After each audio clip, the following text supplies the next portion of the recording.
To help increase the insulation on my Coleman inflatable spa, I went out and purchased some of this reversible multi-purpose flooring, which a lot of times people use in their garages or for play areas for little kids. But I felt, why don't I go ahead and use this, put it under the spa to increase the insulation between the ground and the spa itself. The thickness of this is 0.7 inches thick. And you can either do top color being black or blue. As an example, I am currently using it in my garage for a gym floor. So you can kind of see it right here. There's my amazing gym. So I've already drained the spa that I've been using since May 2017. And now I'm going to go ahead and put down this mat to create more insulation between the ground and the spa itself.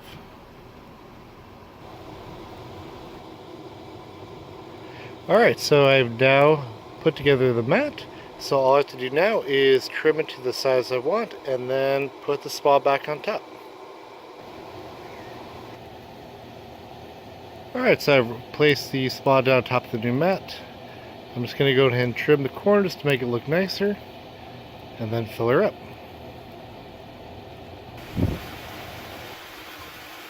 Now we're just filling the spa up with some fresh water.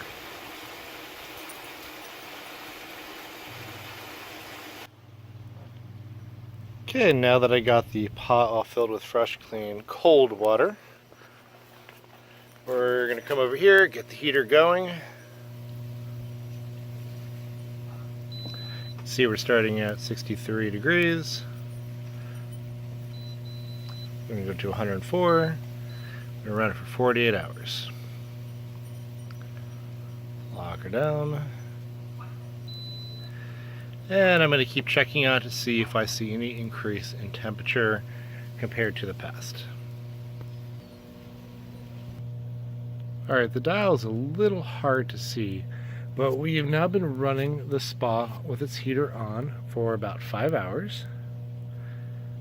And we started out at 63 degrees. It is now at 72 degrees.